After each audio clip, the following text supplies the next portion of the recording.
Hi, Roy here, and welcome again to another edition of the Right Has Left podcast. I am your host, Roy Garten, and as always, as each and every week on these podcasts, we take a look at the past news events that's happening in the Trump administration, and a lot of times I'm giving you late-breaking news even before the other major networks discuss it on a Monday, because I tape these podcasts on a Saturday morning so I can bring you all the latest breaking news as quick as possible. Having said that, we are going to go ahead and get started. And on our first late breaking news, as of course, as the recent hearings have concluded with Robert F. Kennedy Jr. and the uproar that's going on in the House and the Senate, because many of them, both on both sides, the Democrats and the Republicans, are very concerned about the recent events that's going on in the Health and Human Services, as well as the CDC, and Kennedy's recent discussions about inoculations and what people need and don't need. So Health and Human Services Secretary Robert F. Kennedy doubled down on false claims about vaccines and claimed he isn't limiting access to COVID shots during his Senate testimony this past Wednesday, as senators grilled him on his sweeping changes to immunization policies and federal agencies. And I will be discussing later on this podcast about what's going on here in the state of Florida and the developments about this very subject. But Kennedy did say he supports a statement made by a newly appointed member of a key government vaccine panel that mRNA vaccines pose a dangerous risk to people. He has no facts to back that up other than his conspiracy theories, but that's what he's saying. Now, numerous studies have demonstrated that shots using mRNA technology, including COVID vaccines from Pfizer and Moderna, are safe and effective, just so you know that. And serious side effects have happened in extremely rare cases. Now, Senator Michael Bennet, Democrat from Colorado, noted that the committee member, Dr. Rezvez Levi, has said that evidence is mounting that mRNA vaccines cause serious harm, including death, especially among young people, apparently referring to a post penned on Levi's X account. Now, because of that, Kennedy, of course, appointed Levi to the Advisory Committee on Immunization Practices, which advises the Senators for Disease Control and Prevention on vaccine recommendations and insurance coverage. Kennedy said he wasn't aware of Levi's comments, but added, I agree with it, even though I'm not aware of it. He also claimed that anyone who could get a COVID booster shot, while also acknowledging that access depends on the state and that the government no longer recommends the vaccines for healthy people. And the Food and Drug Administration approved a new round of COVID shots with a new limits, only clearing them for adults age 65 and older and people with a medical condition that puts them at risk of a severe illness. Now, having talked about all of that, as you're well aware of, this guy here has been known to come out with a lot of conspiracy theories in the relationship to what's going on with our health as far as vaccines and inoculations. What is dangerous about this, and also what's going on here in the state of Florida, is the fact that, when kids enter the school district system, having shots for things like mumps, measles, and other contagious diseases, to me, is very important. And now they just want to do away with all that. And, of course, you've got a lot of parents who are, I understand the right of parents to make their own decisions. I get that. But when they make decisions that may be costly to the health of their own children, and then if they get sick and then spread those perhaps contagious diseases to other children, you're going to have some major outbreaks, like what happened in Texas with the measles. You're going to get a lot of misinformed parents who are making very wrong choices for their children. That's my take on it. I've got a lot of grandchildren who are in the school system. Fortunately, I've got a stepdaughter who is a registered nurse, and she understands these things, and her children are being taken care of and getting those shots. I am very concerned about what's going to happen for those who may perhaps make some wrong decisions. And that's, that's important to me, is to making sure that people make informed decisions, because you're going to get a lot of parents who are not going to give their kids any shots whatsoever. They're going to get sick, and then they're going to say, what happened? Gee, I wonder what, Anyway, there you go. Robert F. Kennedy Jr. and his conspiracy theories, and this guy is in charge now of deciding what the future is going to be for the health of our children. And you're going to have insurance company now going to start denying certain things because, they take a lot of their advice from the Health and Human Services. And if Kennedy says, you don't need to do it, and you've got some parent who maybe wants to get a shot for their kid that was normally covered by health insurance, now they're going to have to cough up the money to pay for that. And everything is going to hell in a handbasket really quick. Right? Let's move on. So, in other news, President Donald Trump recently said defense is too defensive. Did you get that? The word defense is too defensive. So, as the United States wants to be on the offense as well. So, President Donald Trump recently said defense is too defensive, as the U.S. wants to be offensive as well. So, he just went ahead and is now going to call the Defense Department back to the Department of War. Yeah, that is right. He wants to go back to the Department of War. His latest effort to project an image of toughness for America's military. We love war. Let's go to war. The Republican president can't formally change the name without legislation, which is his administration is requesting from Congress. So, yeah, let's go ahead and change this, the Department of Defense, back to the Department of War. In the meantime, Trump will authorize the Pentagon to use secondary titles so the department can go by its original name. The Department of War was created back in 1789, the same year that the United States Constitution took effect. It was renamed by law in 1947, 2 years after the end of World War II. Now you're going to ask yourself, why that? Well, think about it. We lost a lot of lives in World War II, and even though the United States took the lead on ending World War II, it was thought, okay, enough is enough. So let's go ahead and take it back to the Department of Defense, and that way it shows that we are on the defense. We will protect the United States and their allies on a defensive measure. When you use the name Department of War, it sounds like you're a warmonger, that you actually love and want to have war when you say Department of War. Does it put the fear of anybody else in the world? Perhaps. But, there was a reason psychologically to have a name Department of Defense instead of the Department of War. Think about the two names. It sounds like you're aggressive, doesn't it? It kind of sounds like North Korea. It kind of sounds like Russia, doesn't it? That you are enticing. Come on, bring it on. Let's do this. Let's go a couple of rounds. So, think about this, folks.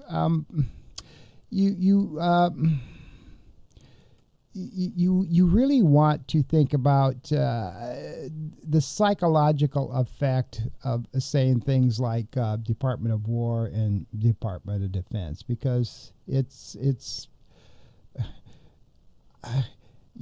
you want other countries to respect you, but you don't want to think that you're a warmonger. So, put that in your little pipe and smoke it for just a little while. All right, Kristi Noem, she's back whining and bellyaching over her Caramel Garcia interview that she did on Face the Nation with CBS. Now, here's what's going on with this little quick story. She did an interview on Face the Nation, which is a news program on CBS. And again, she's whining and bellyaching that they edited the content, so it made it sound like she was being aggressive and that, over the deportation of Garcia. Now, what has happened here is, as you're well aware of, CBS is supposed to be basically kissing Trump's ring. As you know, they did a lot of behind the scenes so, they could do their merger with Paramount and Skydance. And that occurred. So they thought after that, and after Trump allowed the FCC, which he now controls basically with his own people, for that merger, that CBS would now be kissing his golden ring like they're supposed to. Well, here you have Christie, who got upset because she did an interview on Face the Nation and they edited it. And of course, with my experience in journalism and my experience of working in television, you're going to have a lot of news packages that are going to be edited for content and for time. Okay, it's not necessarily they're trying to make a story lean one way or another. They have a time element. So she got mad.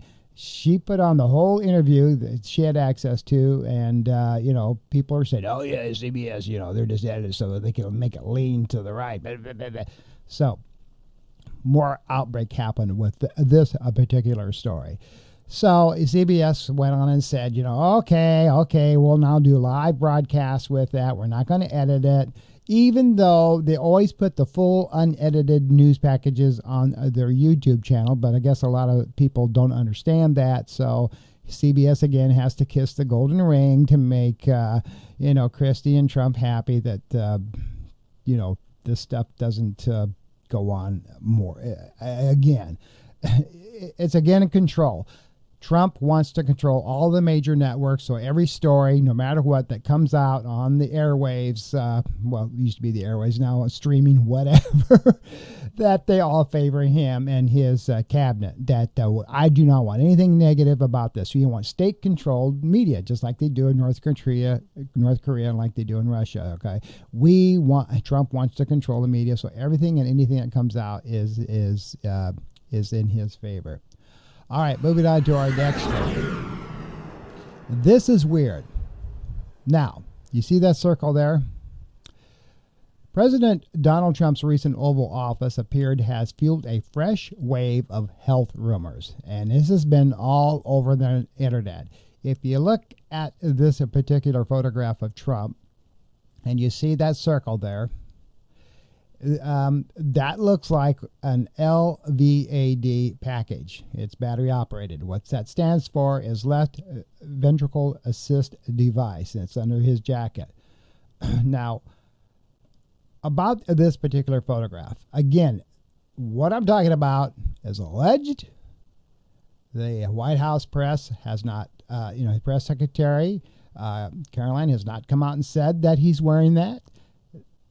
Why this is sparking, a lot of conversation is, as you know, Trump disappeared from the public for a while, about a week, and then he came back out, and yes, he looks, full of vinegar and happiness and aggressive, and he's back being Trump like Trump's supposed to be. But when he raised his arm and you saw that thing behind his jacket there, that's what looks like what is appearing. And this is not Photoshop. There's been several press pictures of this. So while this has been going on, we've been getting a lot of internet discussions about what that is. So, and then there's also lumps on his shoulder where the cords run, and there's massive puffy welts that drew further attention. And there's been a lot of questions of whether he's trying to hide this heart device. A lot of people wear these. There's nothing to be ashamed of, though Trump has supposed to have had known heart issues. But again, his doctors, whom I don't know if he's paying them off or what, they're all saying, he's healthy as a horse. But we all know that the redness on his hands, the swelling on his feet has to do with, the man basically does have some heart issues. And there's been other, physicians out there on both sides of the fence, Democrats and Republicans, that's saying that, this Trump does appear to have something going on. So, and that speculation, of course, intensified when he disappeared from the limelight. Was he at that time having a surgical procedure to have this device, hooked up to him? We don't know because nobody's saying anything. But, Trump did go ahead and say that, this was all fake news. He finally had to come out and say something because there was a lot of discussion on it. He says this is another example of, the Democrats trying to say something. I had an exam back in April, and I'm in excellent health with no problems. So, Is that true or is it not? Again, nobody is basically saying whether it is or whether it isn't. So, what are you going to do? You got to go on what the White House is saying. So, now, moving on with other news, job growth did slow sharply in August, and the unemployment rate rose to its highest level in nearly 4 years. Gee, do you think tariffs have anything to do with that? The latest jobs report, before I continue on, I wonder who Trump's going to fire now with this fake news and this terrible news. This is not true. But the latest job reports, along with downward revisions to previous month's data, does indicate a continued cooling in the United States labor market. This softening trend is likely to increase pressure on the Federal Reserve to consider an interest rate cut at its upcoming September meeting. Again, Trump does not want to have interest rates go up. He wants to have them go down. So, and he doesn't. I really don't think this guy understands economics.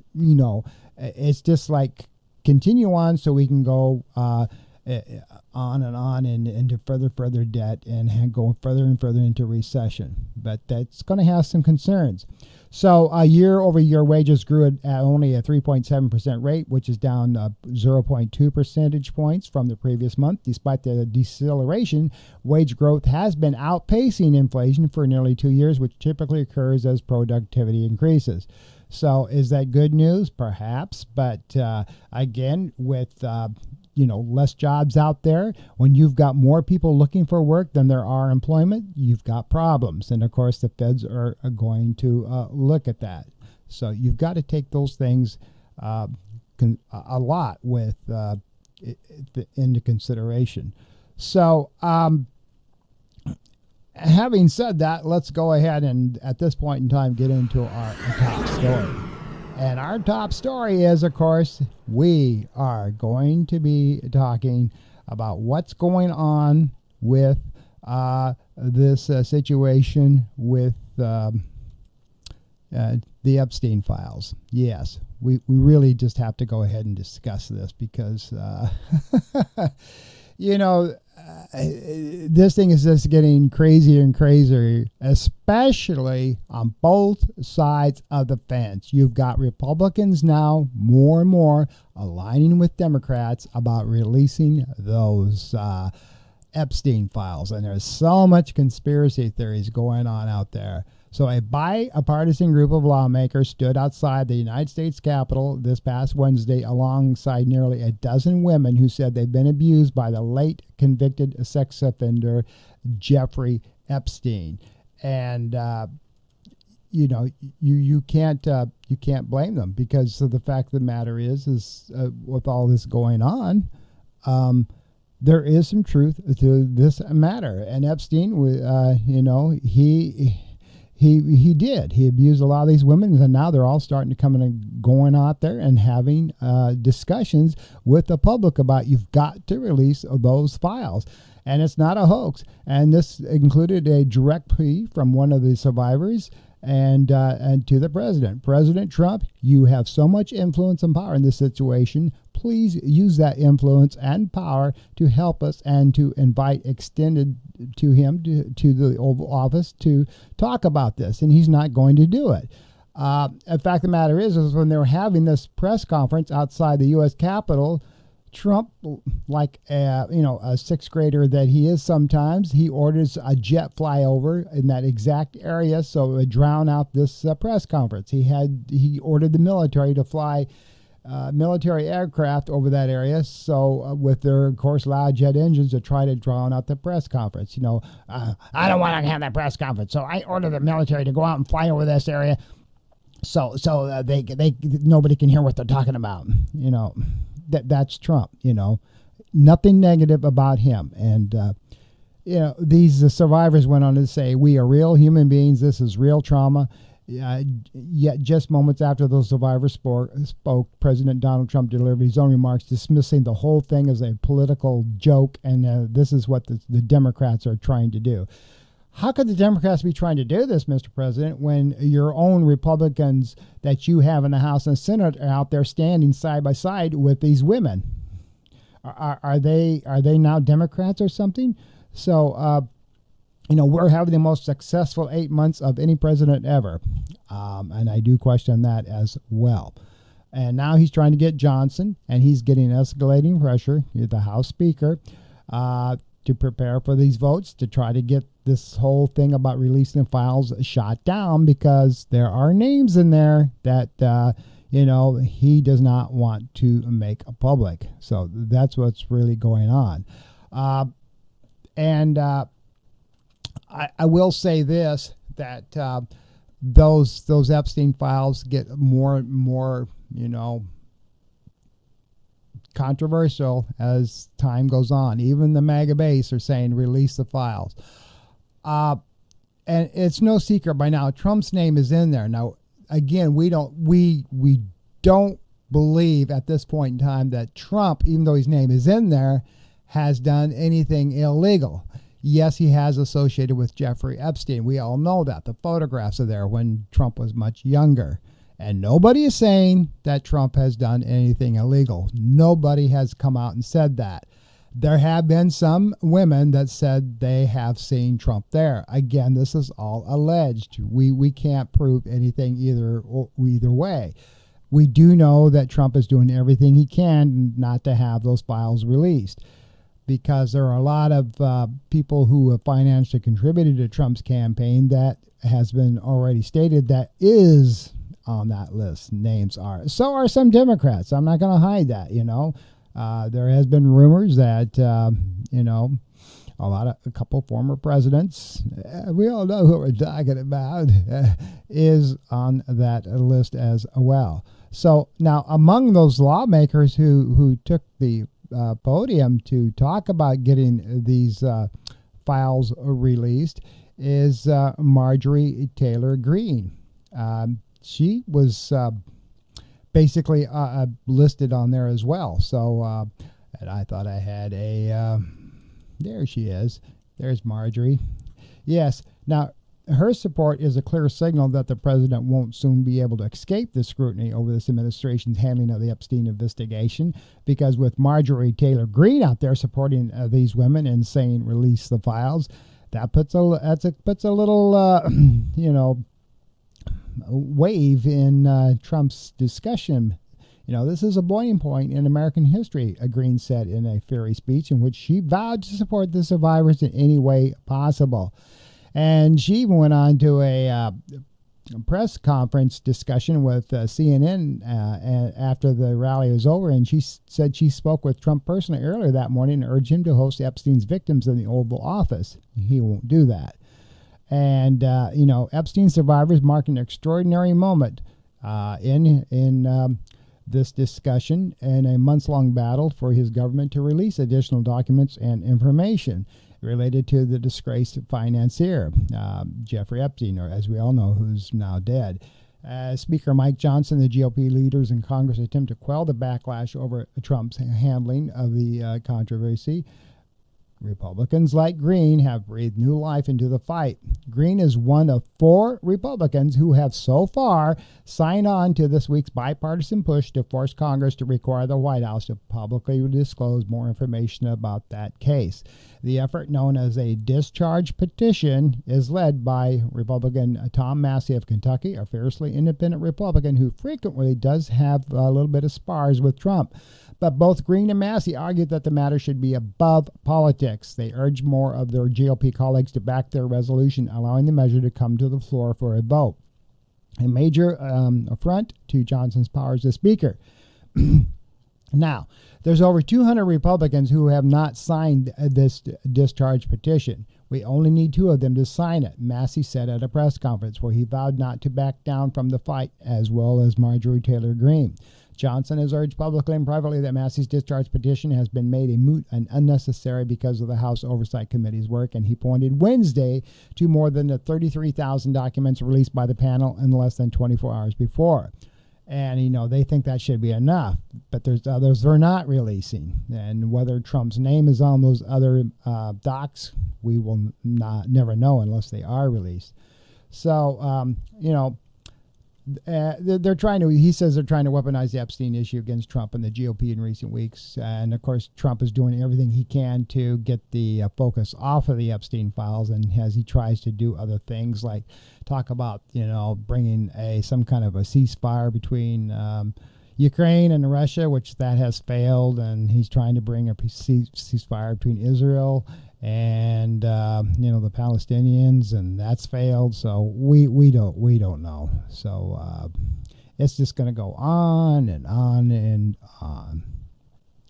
Now, federal judges are also frustrated with the Supreme Court for increasingly overturning lower court rulings involving the Trump administration with little or no explanation, with some worried that practice is undermining the judiciary system at a very sensitive time. Some judges believe the Supreme Court, and in particular Chief Justice John Roberts, could be doing more to defend the integrity of their work as President Donald Trump and his allies harshly criticize those who rule against them, and as violent threats against judges are on the rise. In a rare interview with NBC News, a dozen federal judges appointed by Democratic and Republican presidents, including Trump, and serving around the country, pointed to a pattern they say has recently emerged. Lower court judges are handed contentious cases involving the Trump administration. They painstakingly research the law to reach their rulings. When they go against Trump, administration officials and allies criticize the judges in harsh terms. The government appeals the Supreme Court, and with its 6-3 conservative majority, everything they particularly work so hard at is shot down immediately. And then the Supreme Court, in emergency ruling, swiftly rejects the judge's decision, and with little or no explanation. In other words, Trump has bought the Supreme Court. President Donald Trump on Wednesday urged the Supreme Court to step into the fray over this emergency tariffs, putting the centerpiece of his economic agenda in the hands of the justices who have mostly backed his sweeping view of executive power, according to a copy of the appeal that was obtained by CNN. Trump is pressuring the justices to overturn a lower court ruling that found his administration acted unlawfully by imposing many of his sweeping import tariffs, and on and on and on. And these district judges, their point is very valid. We have seen this. Case in point, the attempted closure of Alligator Alcatraz. And I'll be talking about that here in just a few moments. It is so true. Everything that these judges do and rule, whether it's in favor or not in favor of Donald Trump, he pisses and moans and groans immediately, and he tries to rush it right up to the Supreme Court, where the majority there are on Trump's side because he appointed them there, and everything is overturned. They look for every loophole that they possibly can that, Trump, executive privilege, executive privilege, executive privilege. That's what they fall back on with no other explanation except the president has executive privilege. And Trump smiles and broadly goes on with his authoritarian rule of the United States. So, you got a point, The president is beginning to get more and more standalone power, bypassing Congress to the point to where he can act and do it and say and do anything he wants without Congress having to intervene. It's going to get to the point to why should we have a Congress and why should we have a Senate? You've got King Trump, who has the final say and can act and do on everything that he wishes,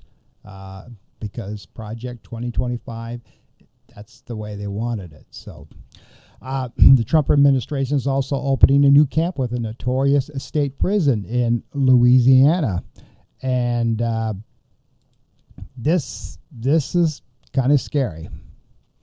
A new camp with a notorious state prison in Louisiana to house undocumented migrants accused of committing crimes. I'm going to use that word, alleged committing crimes. Officials announced just the last 48 hours that the new detention center called Camp 57 will be at the country's largest maximum security prison, the Louisiana State Penitentiary, commonly known as Angola, which is an 18,000-acre facility located an hour north of Baton Rouge. It will have the capacity to house over 400 men. Louisiana Republican Governor Jeff Landry said today at a recent news conference. When I say today, I'm talking about back here on Wednesday. Half of whom will be sent there by the end of September. Very soon, folks. Administration officials say Camp 57 is designed to hold the worst of the worst and pointed to it as a sign of success amid their ongoing campaign against both illegal immigration and violent crime, both of which is a key to Trump's agenda. So, again, define violent crimes. When you are rounding up 3,000 migrants a day in this country, the United States, and none of them are fact-checked other than they have this list and they say they're here illegally, they may not have done any crime whatsoever other than maybe they got in here illegally, but they are contributing to the commerce of the United States, to the production of the United States by working in these fields. They're not hurting anything except trying to put food on the table for their family, and yet they're being rounded up and they're going to be sent to, this particular camp among other camps. There's a new camp, even a detention facility opening up here in Florida, which I'll talk about here in just a moment. But, the facility's name is a nod to Landry, the state's 57th governor. A spokesperson for the Department of Homeland Security mentioned it is being repurposed from an existing facility that was not in use. Camp 57 is just not a typical ICE detention facility that you may see in other states somewhere else in this country. Secretary of Homeland Security Kristen Noem said, instead, this facility will hold the most dangerous of criminals that have been out there hammering and harming individuals in this country. I beg to see what that's going to actually, whom they're going to be and what crimes they actually have considered, done. Though Camp 57 will be isolated from the prison's normal criminal population, the Louisiana prison system has been accused of forcing incarceration of individuals at Angola to work in very dangerous conditions with little or no pay, including accusations that inmates were made to pick vegetables by hand in temperatures of over 100 degrees at what was once a slave plantation. Oh, my God. So Noem said that the prison's famous reputation was absolutely a reason officials chose it as location for Camp 57. So, again, look how happy these people are. Look at them smile, You've got our Attorney General up there, Pam Bondi. You've got Christie and the governor of Louisiana. Aren't they just all smiling and so happy that we're going to be locking up the worst of the worst? And, of course, all the MAGA people out there, yeah. But again, when you're rounding up 3,000 migrants a day, how many of these people are actually being vetted that are actually, quote unquote, dangerous criminals? Now, I'm in favor of locking up dangerous criminals if, in fact, they are dangerous criminals. If they're just simple people that did maybe come in illegally and they're just trying to make a buck, help their family out, that have no criminal record, and you're putting them in a camp like this, shame on you. But we'll just have to wait and see if, in fact, what we have going on here. Because the fact of the matter is we will never know. Because, again, Trump is trying to get the Supreme Court to do away with due process for these migrants that are being rounded up. He just wants to, round them up and ship them out or lock them up. They don't need any due process. And that's, he's even said that he wants to even have that handed on to American citizens, that might be rounded up. If, let's just do away with due process. We don't need any trial. We don't need to have them go before a judge. We just need to get them the hell out of here. So, yeah, scary, isn't it? President Donald Trump also said on Tuesday he's going to move the military's U.S. Space Command to Huntsville, Alabama, to undoing a decision by the Biden administration. Again, this is Trump. Anything that Biden ever touched, did, or talked about, he's reversing it because he does not like the Biden. He does not like Democrats. It's my way or the highway. So, they tried to keep the space operations in Colorado Springs, Colorado. The U.S. Space Command, or SpaceCom, is a joint command separate from the United States Space Force military branch, which is tasked with leading national security operations in space. That includes overseeing satellites and networks that provide missile warnings, communications, and in-space surveillance, while also tracking orbital debris and potential threats to the United States and allied spacecraft. We initially selected Huntsville for the Spacecom headquarters, but those plans were wrongfully obstructed by the Biden administration, Trump said.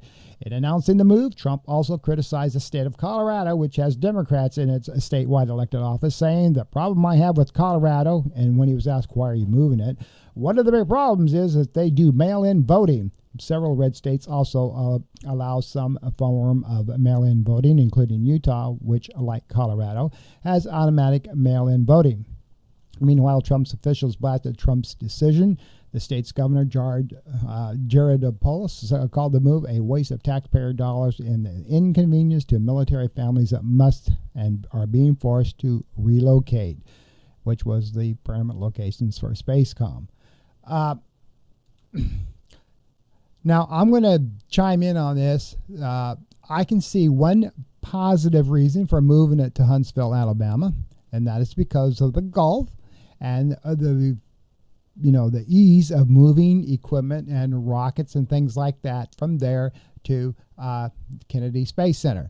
And of course, as you all know, we have an Air Force base right here in Florida that's very close to the Kennedy Space Center, which has now been renamed Space Force, where it used, to be Patrick Air Force Base. Now it's Patrick Space Force.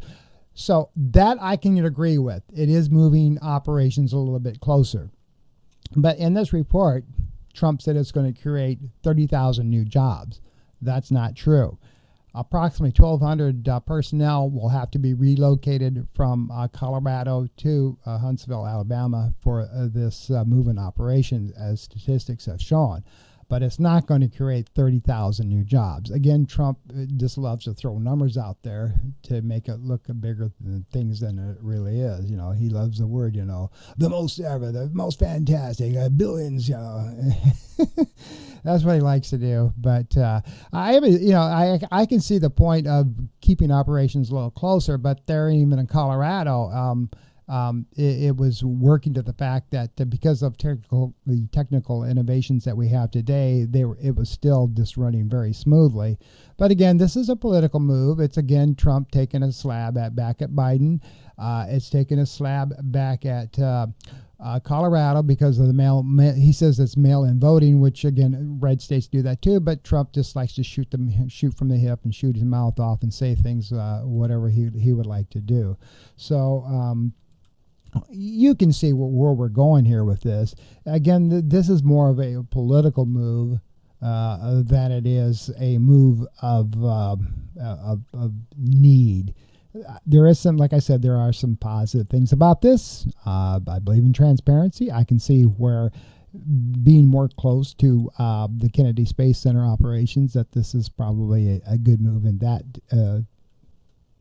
effect. But basically, that's all I see out of it. So now let's quickly move to some Florida news.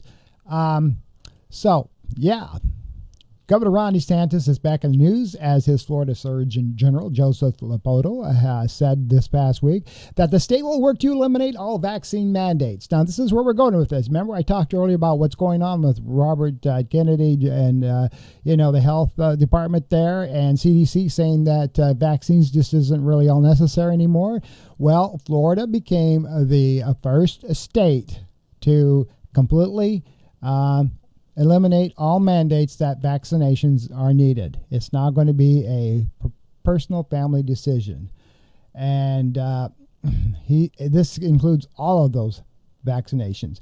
You can now send your kid to school without having any vaccinations, and they cannot make you have any vaccinations. There, of course, all the Magna people stood up and applauded. Yeah, that's right, man. So every last one of them, this says it, if you want to have your kids get vaccinated, good for you. If you don't want to have your kids not get vaccinated, good for you. He said the Florida Department of Health will work in partnership with the governor. He said forcing of vaccine mandates is wrong and immoral. And he goes, who am I as a government or anyone else, as a man standing here right now to tell you that you should put in your body, Ladapo said. Who am I to tell you what your child should put in their body? And I don't have that right, and no should anybody else. So Florida requires currently vaccinations for students going to public schools. The requirements are outlined on the Florida Health website. That's going to go away. The state is not banning vaccinations. You just decide if you want to do it, great. If you don't, then don't. And I hope you all make informed decisions. Now, again, I understand that parents have the right to decide what to do and what not to do with their children. I get that. I do. Again, I have 13 grandchildren. I understand that, that there are some things in this lifetime that you want to have control with your child. Now, this is the point, and I said this earlier. If you don't get your kids vaccinated, okay, you don't get them vaccinated. If they go to school and they are embedded with, some kind of virus, be it measles, mumps, whatever the case may be, and it's an infectious virus that can spread to other children, and those children who are vaccinated, maybe they won't get sick. But what about those other children that were not vaccinated? And then you've got a contagious outbreak, just like it happened in Texas with measles. And who's to blame? Those kids that did not get any vaccinations. They came to school, they were sick, and they spread it to everybody else. Or you have a child that is not vaccinated and they get sick at home, and then they get, say, extremely sick to where you have to hospitalize them. And then you're going to say, what happened? Why is my child sick? I don't understand. Well, because you made the decision not to get any vaccinations. Now it's on you. So, to me, getting kids vaccinated before they enter the public school system and they start getting around other kids makes sense. But now if you're not going to get your kid vaccinated and all hell breaks loose, then it's mom and dad, it's on you. So just saying, you should try to make some informed decisions. A federal appeals court panel on Thursday also put on hold a lower court judge's order to wind down operations of the Immigration Detention Center known as Alligator Alcatraz. Yeah, first it was going to be closed down. Now it's not. And I'm sure Trump is just extremely happy. And as they also have opened up another facility just south of Jacksonville, too. Another detention center operation is just opened up there. So 3 judge panel in Atlanta decided by a 2-1 vote to stay the federal judge's order pending the outcome of the appeal, saying it was in the public interest. How the hell is Alligator Alcatraz in the public interest? So there was a lawsuit filed that because this is on Native American land, and it's also a federal preserve, that this facility should be closed because it's actually dumping waste and stuff, everything else, into the Everglades. But this panel said this facility is in the public interest. How the hell that is, I have no clue. So U.S. District Judge Kathleen Williams in Miami issued a preliminary injunction last month ordering the operations of the facility to be closed. It didn't happen. It was temporarily. And now that it has been overruled, the facility is going to start taking intake again with more detainees. So that's going to happen very, very quickly. And again, there was a lot of attempts to get it shut down, but it did not happen. So there you go. That is my podcast for this week. A little bit shorter than other normal podcasts that I've done, but I got everything in for you on the news, as you just seen there.